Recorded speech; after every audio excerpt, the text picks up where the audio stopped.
done. Let's do it. Show, everybody. Here we go.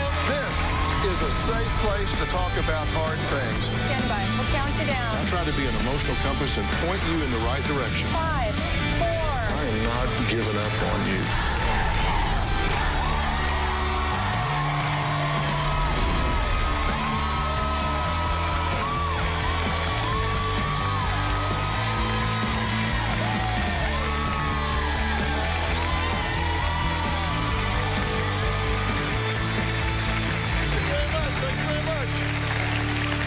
Okay, I want you to meet Taylor and Tricia. They're identical twins who've been best friends since birth. They're 16 now, and although they're still inseparable, these twins have become each other's worst enemies. Why?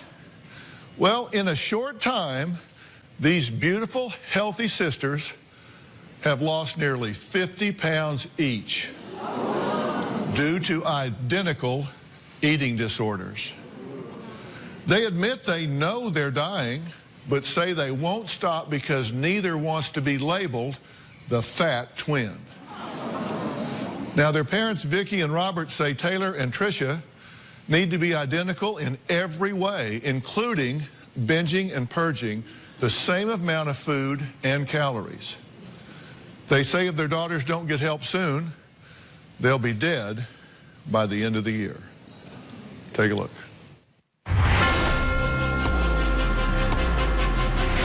When I look at my twin daughters, Tricia and Taylor, I see two girls that are about to die. When I hug them, there's nothing to grab. There's just skin and bones. The twins have both lost nearly 50 pounds in less than a year. They weighed 135 pounds a year ago, and today they weigh less than 80 pounds. It just breaks my heart to even think about it every day. The girls are inseparable.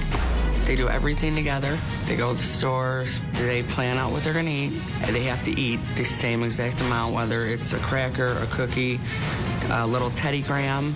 First, I'm eating a peanut butter sandwich. Broke 2 of them.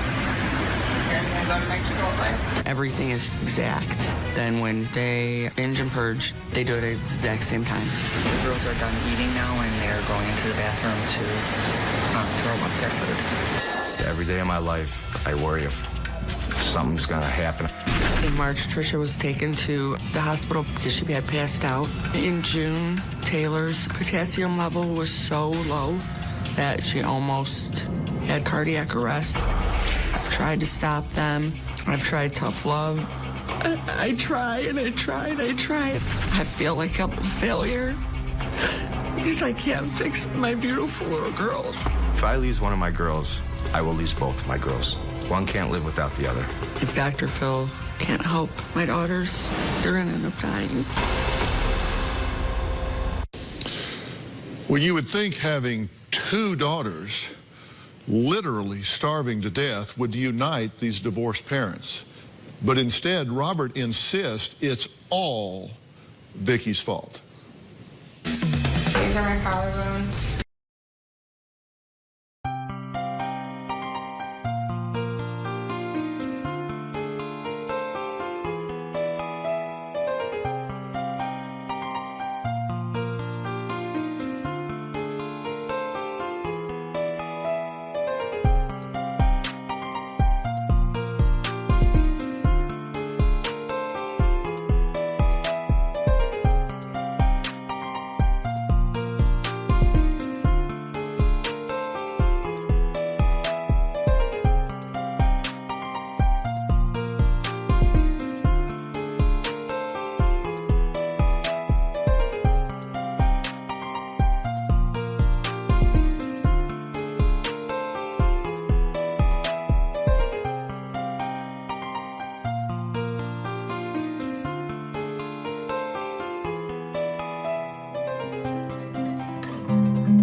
Ribcage. I like my ribcage showing. I blame Vicky 100% for my daughter's eating disorder.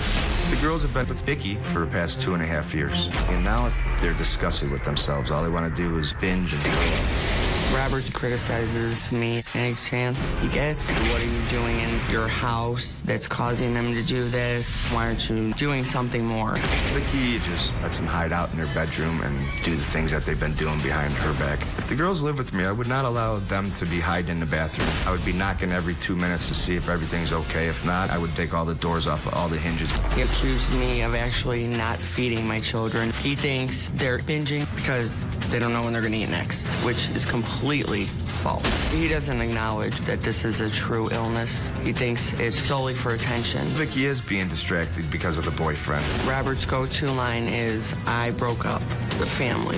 He likes to say that Aaron is the reason for the marriage ending and for causing the girls' disorder. If Vicky didn't have a boyfriend, she would be taking care of my girls a lot better than she is now. Vicky has become selfish. He's delusional. He doesn't make sense when he says stuff. I really think it is time for Vicky to give up custody of the children. It's time for me to take charge before something tragic happens. Okay.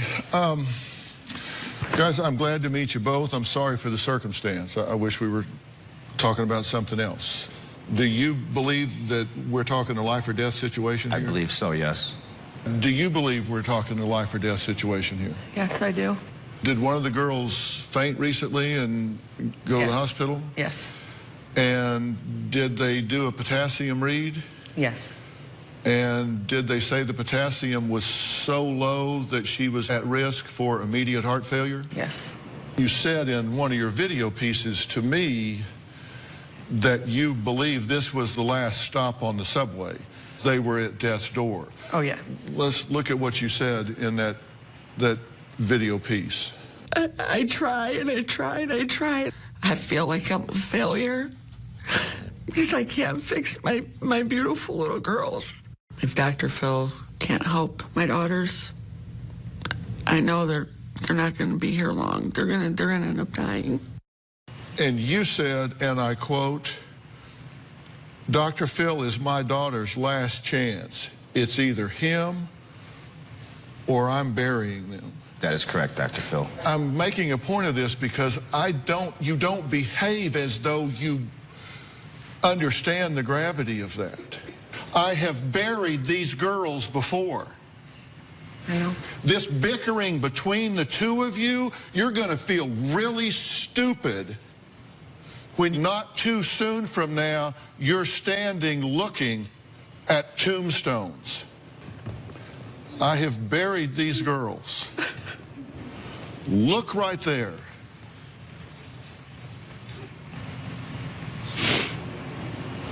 That's not what we want, Dr. Phil. I told the producers, I told Justin, the supervising producer of this show, to cancel you and send you home this weekend. And he begged me not to do it. We have resources that we can extend to families, which is unprecedented for a television show. Through last season, we have extended in aftercare for our guests $29 million in aftercare resources for our guests. $29 million. I cannot waste resources. And you say you want your girls' lives saved. But you get out here and you say, and I quote, we want money for all of this. We don't need to go through this to prove they need help. So either money or we're going home. That's final. That's what you said to my staff? That's a quote. I just know they deserve something for 2 full days of this. We shouldn't have this extra stress for no reason. We had to do a lot. I need spending money for the girls for things other than food, not hotel-only money. I'm not telling them they can't buy anything except food. I wouldn't have done this at my house, sister's house, hotel for nothing. There's no reason they can't give them a debit card. We were misled. It should be corrected. Are you almost here? Because we're not doing any more extra. Patrick made a mistake. I don't think it's fair to punish these girls because of someone else's mistake. We want money for all of this. Those are your quotes I have in writing. But that wasn't what that's not how I meant to come off. I don't need money. I want them to have help. It was just a lot more than I expected what was going to happen the past 5 days. You were promised one thing. This was going to take a long time, and you need to clear your schedule. Yes. That's what you were promised. By the way, we record everything. I know. Okay. When we talk to you on the phone, we record everything. You know why? Because of people like you. Well, that's not what I'm about, though. Now you're turning this around on me. I'm here for my daughter's help. Oh, I'm turning it around on you? We're not here to discuss it. I don't want money. Well, that works out good. You wouldn't sign the release this morning unless you got money. Yeah, because they promised a lot of things and they didn't hold up to their end. Whoa, Yeah, okay. I mean, All that's right. not what the show is about, is it? I thought it was about the girls. Okay. Yeah, you're right. I thought that was the whole key, was to getting the girls help. I was exactly right. This is a waste of resources. No, it's not. This is a waste of resources. No, it is and not. I'm really sorry because I really like your girls. You either want help for your girls or you don't. I do, and I'm sorry. I'm not going to fight you. I'm not going to drag you. You are either going to be part of the problem or part of the solution. And I'm not going to get an email from you 30 days from now. Well, they didn't do what they said they were going to do at the treatment. They didn't say this and you didn't say that. So let me make it clear right now in front of God, cameras, and everybody, there are no promises. There are no guarantees. You get what you get. All I can do is the best I can do. And that begins with giving you a wake-up call that you need to either become part of the solution or we're done. I want to be part of the solution, and I'm sorry. And by the way, the fact that these girls have anorexia and bulimia is not even almost her fault. Is it my fault, Dr. Phil? It's neither of your fault. This is so far over y'all's pay grade, you have no idea. But this stuff that you think that she's not paying enough attention because she has a boyfriend, or because you guys got a divorce, or she's not feeding them so they're overeating because they don't know where their next meal is coming from, you're not seriously believing that, are you? No, not one bit. Well, then stop saying it. What did I say? You have said that you believe that she is 100% of the reason that these girls have this problem. I did say that, Dr. Yes, Phil. you did. So why do you look at me like, what? You caught me off guard. I didn't know where you were coming from. People seldom do. We're going to take a break. Vicki says Robert calls the twins a bag of bones, tells them he's embarrassed to be seen with them in public. Now, that's just not what she says. That's what they say. We're going to talk about that when we come back, and then very soon we're going to meet these girls. We'll be right back.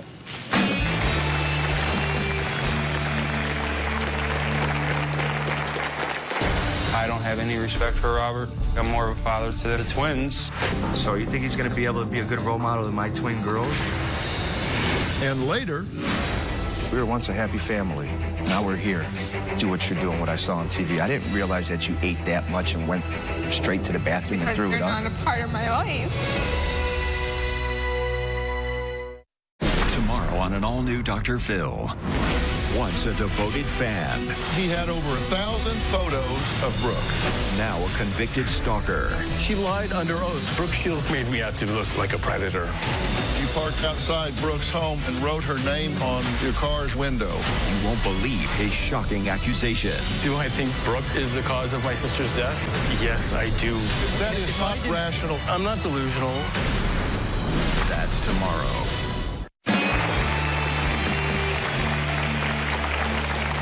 They walk alike, they talk alike, and to ensure they look alike, identical twin sisters Taylor and Tricia binge and purge the exact same amount of food every day. Now, instead of supporting his daughters, Vicki claims her ex-husband Robert would rather call them bag of bones than call them and ask them how they're doing. My ex-husband treats those girls horrible. When I'm with my girls, I treat them like they're angels. I don't think I've treated them unfairly. When the girls see him or stay with him, he won't let them have food unless they eat it in front of him. He wouldn't allow them in the bathroom. The girls have not puked in front of me, and if they were to, I would put my foot down. Their father's constantly undermining their self-esteem. One time he had grabbed Taylor's arm and started feeling it and said, "Oh my God, that's so thin." And she just started crying hysterically. Their legs should have meat on it, not just bones and skin. He doesn't want to take the girls in public. He's actually told them he's embarrassed. I just feel uncomfortable. I feel like everybody is watching us, chuckling and saying, "Wow, look at those girls." And it hurts my feelings. He's called them multiple different names, bag of bones, skeleton, just stuff that nobody should say to anybody. I may have hurt their feelings with saying that they're looking like toothpicks, or they're just too skinny for your body to be wearing shorts, or your face is too skinny. But I really don't believe that can contribute to my daughter's eating disorder. Robert has no sympathy whatsoever, nothing. Now, Robert says Vicky gave up on her kids when she had an affair with her boyfriend, Aaron. But before we meet him, here's why Aaron says he's the better father figure for the twins. I don't have any respect for Robert because I don't like the way Robert treats the twins. Any respect was lost when he made a comment about being embarrassed to be seen with the twins in public. Aaron thinks he's a badass. As far as I'm concerned, he doesn't do anything to help them.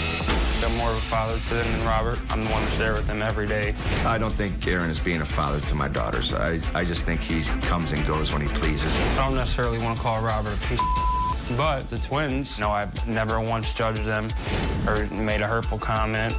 Robert doesn't like the fact of another man being in his kids' lives. Aaron's always been there for the girls. When Taylor was admitted into the hospital, Aaron stayed with me and Taylor, not their dad. The twins feel they can go to Aaron with anything. Do you think he's going to be able to be a good role model to my twin girls and be able to help them out in any situation? He's probably neglecting them and just letting them do what they want. Okay, Aaron, thank you for joining us. Thank you, sir. I want you to meet your new best friend. Nice to meet you. Okay. These girls need to perceive when they come out here and then leave here that something dramatic has changed. Absolutely. That all of a sudden they cannot divide and conquer. The adults in their life have laid down their tools of war, stand shoulder to shoulder, and love them enough to put them first. There's a certain delusional system involved with anorexia. And again, I'm using that generally, but they have this kind of closed system. Even when they come out here and talk to me, they're going to talk to me, they're going to say what they want, but I'll tell you what they really want is to be left alone with their disease.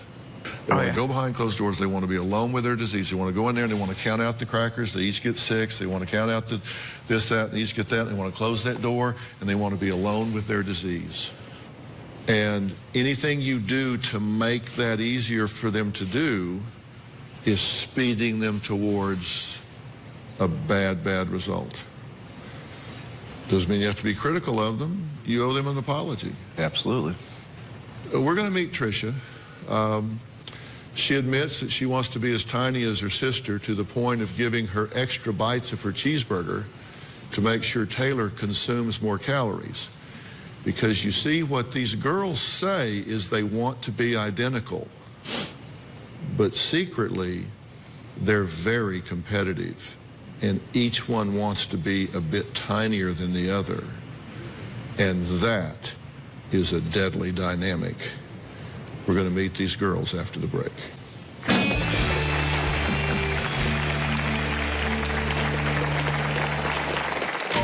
Our goal as twins is to look identical, so we don't have people saying, "Oh, you're the bigger twin."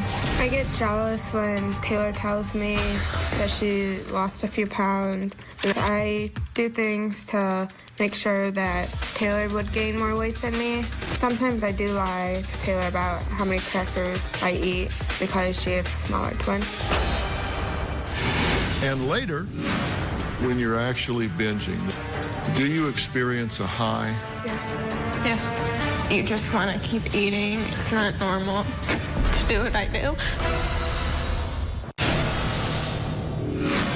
I get jealous when Taylor tells me that she lost a few pounds, and then I see like that I didn't or that I gained weight. It makes me feel bad about myself. So I do things to make sure that Taylor would gain more weight than me. Sometimes I save her a bite of my cheeseburger when we're binge eating, so I know she's eating more than me. Sometimes I do lie to Taylor about how many crackers I eat because she is a smaller twin. I wouldn't say my goal is to be smaller than her. I'd say my goal is more to just be smaller. From making sure they count out crackers to buying the same clothes to emphasize their frail bodies, identical twin sisters Taylor and Tricia say when it comes to their eating disorder, they do everything identically. The twins allowed our cameras to film their daily rituals, and they admit that these rituals will kill them if they don't stop. That means they've got insight, but they keep doing it. Take a look at this. We got back from the store to buy all this food because we have cravings. We've bought crackers, mayo, the big jar of it. We got some candy bars, cheese. We come home from shopping, we sort through the bags, and then we like debate on what we want to eat for our next binge eating meal. So it's around like noon right now. We're gonna go. We're gonna get 2 foot-longs on spicy Italian. We're both anorexics and bulimic, and it's a weird thing because we're identical twins and we're both going through the exact same thing. We eat exactly the same things. When we keep our food in, we have the same amount, not one having more. Our goal as twins is to look identical, so we don't have people saying, oh, you're the bigger twin. The bathroom and the sink water is running. They're both in there together, throwing up.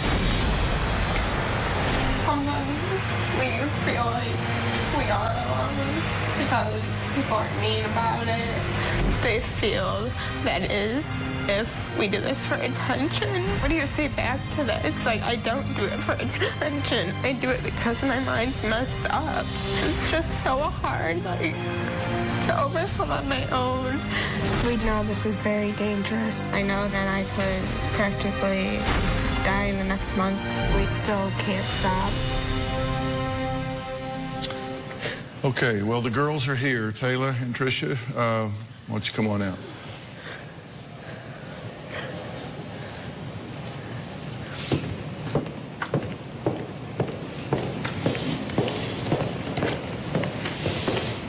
Hi, I'm Taylor. Taylor, how are you? Good, how are you? I'm Tricia, how you doing? So tell me, how do you girls feel about being here, and why did you want to be here if you do? I feel nervous about being here, but I want to be here to get better. And define better for me. Better is you helping me overcome this disorder. How about you? I'm here because I need your help on me overcoming this.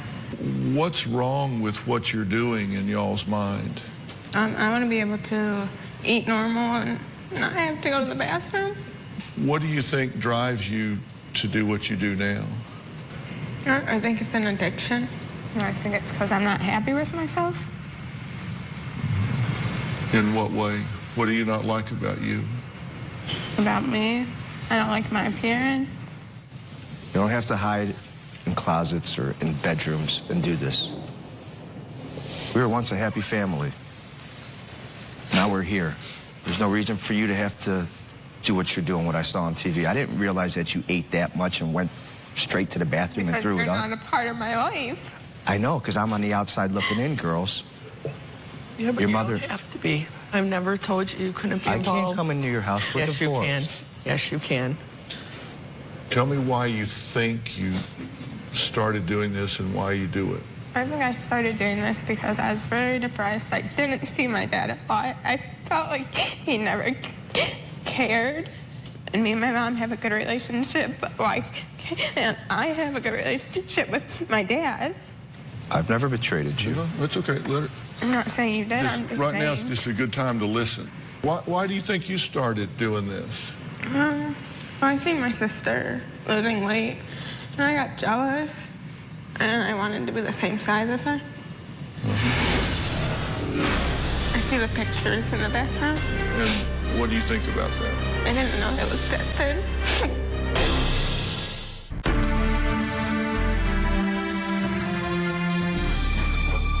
You guys say that you want to be exactly identical, but you actually kind of compete a little bit, don't you?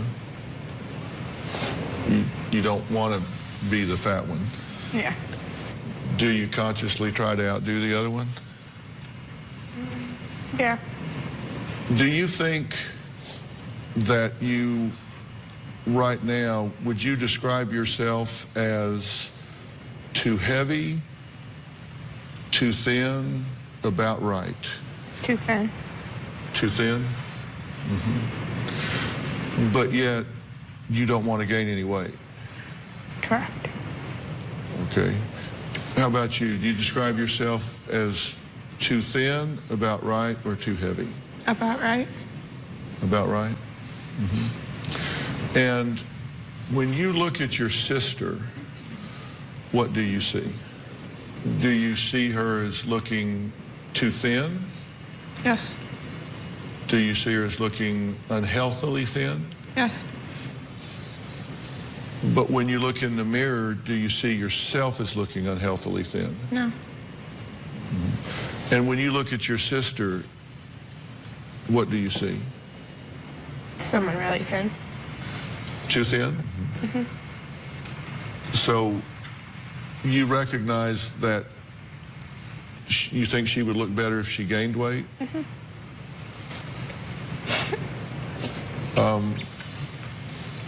Tell me what you're thinking right now. I see the pictures in the background. And what do you think about that? I didn't know it was that thin. And when you see that, tell me what goes through your mind.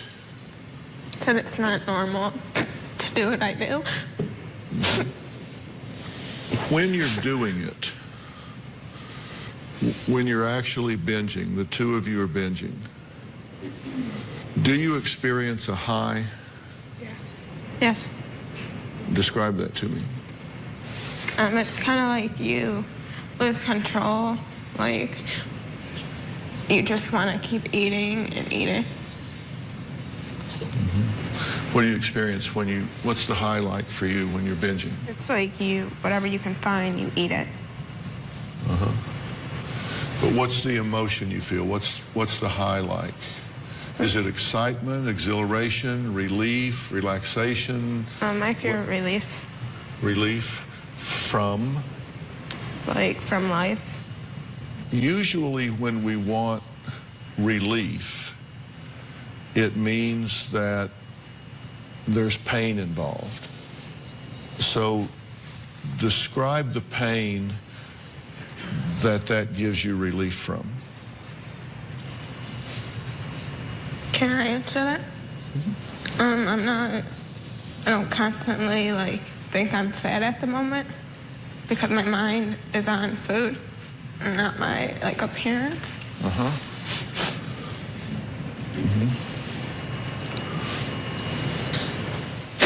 Tell me what you're thinking right now.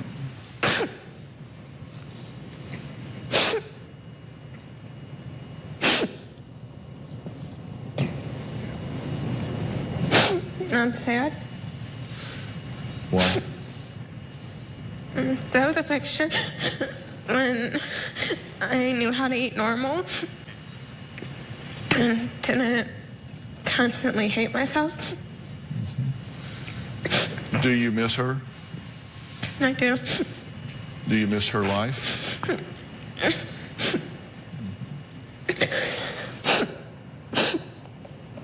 What do you think when you look at that picture? I think of when I was happy, when I had a caring family. And I had a big group of friends when I did things. You girls can overcome this. If you were proud of me again, it would mean the world to me because I haven't had your support this past year. I love you, and I'm going to do better for you, Taylor. Tomorrow on an all-new Dr. Phil, the man convicted of stalking Brooke Shields. She lied under oath. A shocking accusation. You say she's responsible for my sister's death. I'm not delusional. That's tomorrow.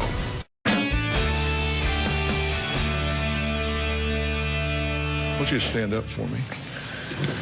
I don't want you to say a word. I just want you to stand up. I want you to stand up for me. I want you to look your father in the eye. I want you to start telling your father, what I want from you, I do not get. What I want from you is the support that I need. What I want from you is a good relationship. What I want from you is love. What I want for you is to do things with me. What I want from you is to come around and see me. What I want from you is for you to be a part of my life. If you were proud of me again, it would mean the world to me because I haven't had your support this past year.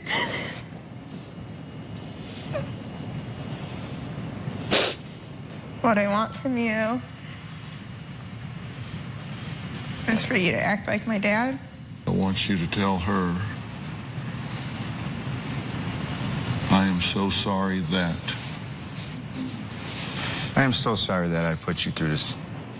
I'm so sorry that you've had to do this to yourself. I'm so sorry that I haven't been in your life as much as I have been.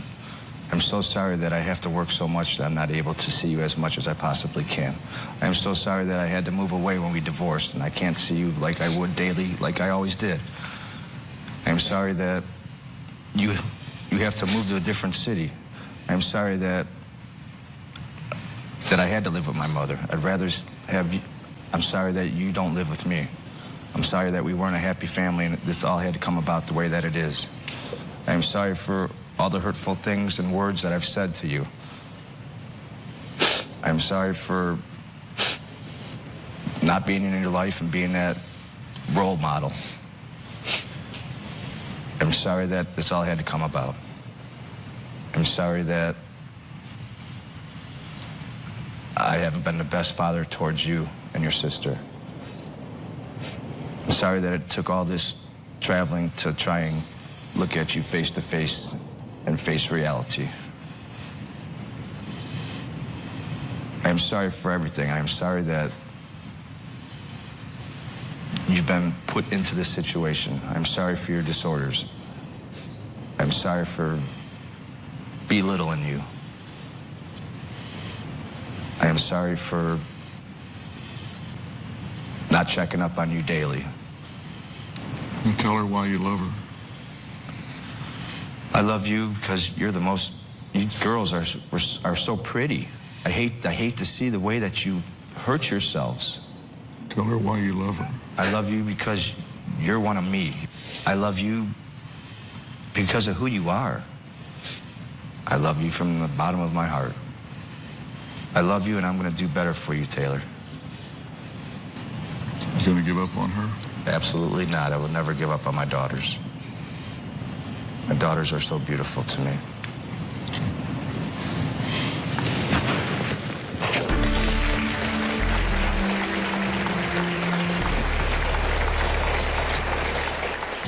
This show is almost over, and we're getting ready to start taping a new one. You're going to be in the Los Angeles area and you want to watch a live studio taping of the Dr. Phil Show, go to drphil.com for free tickets or call 323-461-PHIL.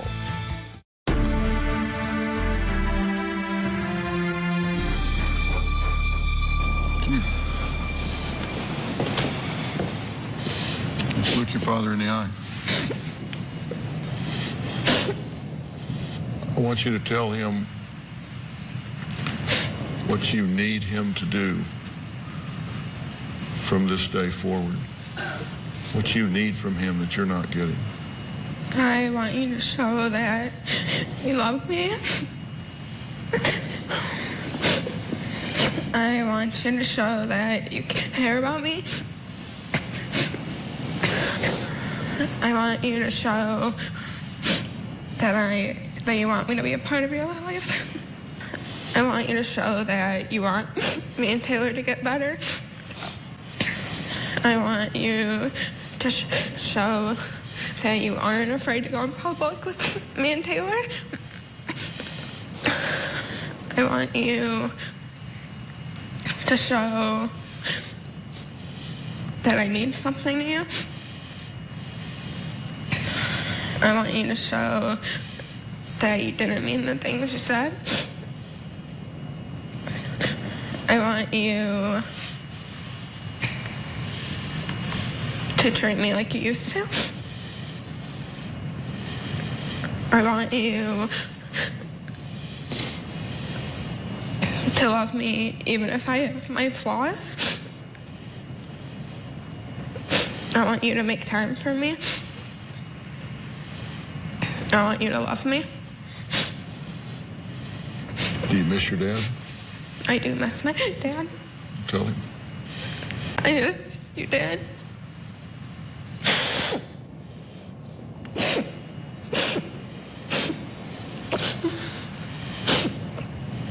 A lot. Can you tell her she's not going to miss you anymore and mean it? You're not going to miss me ever again. I'll always be there for you. I'm sorry if I haven't been there for you in the past year. And I'm sorry if I hurt you in any way, which I know I probably have. But I don't want that to be the match that lit the fire to make you the way that you are today. I love you, Trisha. I've never stopped loving you. Ask her to forgive you if you want her to forgive you. Will you please forgive me for all my flaws that I've created in this past year? Yes. I love you, and I'll always love you until the day that I die. Come here.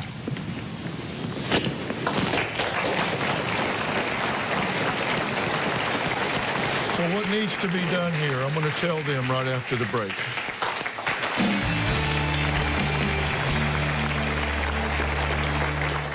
Want to know what's coming up on Dr. Phil? Visit our website and subscribe to our email newsletter. You'll get weekly updates, life strategies, and exclusive video that you won't find anywhere else.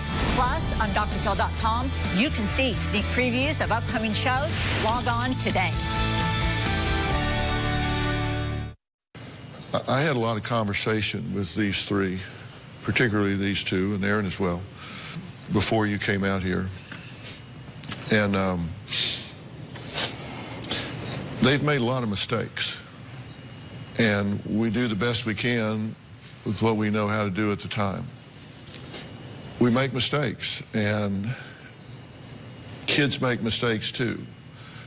And Taylor, I know you feel guilty for getting Tricia involved in all of this, and you both have emotions about what you're doing. There's just all of this is just intermixed. You know, your mom thought this was just a phase when it began, and for a lot of girls it might be. You never know. But for you guys, it became more than that, and then you started triggering each other off. And it started spiraling out of control. And pretty soon, it starts to get to be a compulsion. Your mom, she loves you to the absolute core of her soul. And she does what she knows how to do, but you just don't know how to do this. Right. Your dad loves you to the core of his soul. He reacts out of fear, and so he does things that he shouldn't have done, said things he shouldn't have said. He does that out of fear and frustration. They both love you the same. Aaron cares about you. All of these adults in your life care about you, but they don't know what to do, and y'all don't know how to stop. You couldn't stop now if you wanted to, could you? No. So you have to have help. And I've asked Bill Parsons to come here. He's the CEO of Timberline Knowles. I've also asked Dr. Juliet Caceres to come here. She's the clinical director. And Timberline Knowles is a leading residential treatment center for women and adolescent girls with really serious eating disorders. They deal with all kinds of disorders, substance abuse disorders, trauma, mood, and they deal with this in a dual diagnosis way, a co-occurring disorders. So if there's anxiety, depression, any kinds of trauma sort of things that exist at the same time as something like anorexia or bulimia is expressing itself at the same time, they deal with these things all at one time, because you can't do half a loaf. You can't fix half of a problem. You know, Bill and Juliet, ordinarily, I would not, and I bet you guys would not recommend having twins go into treatment together. Ordinarily, I would recommend separating them and sending them to different treatment centers.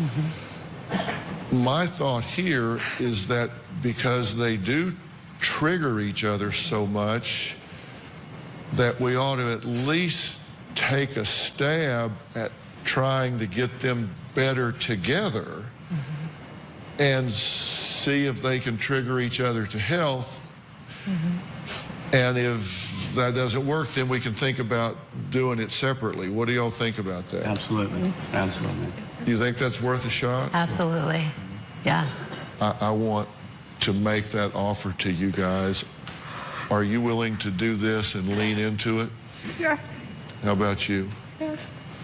Okay. Do you guys support this? Okay. Yeah.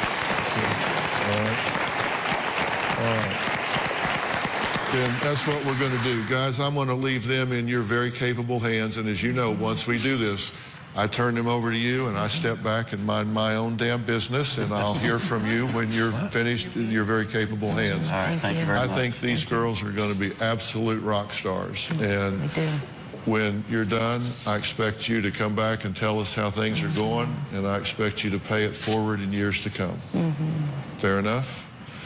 All right. I want to thank all of my guests today, and a very special thanks to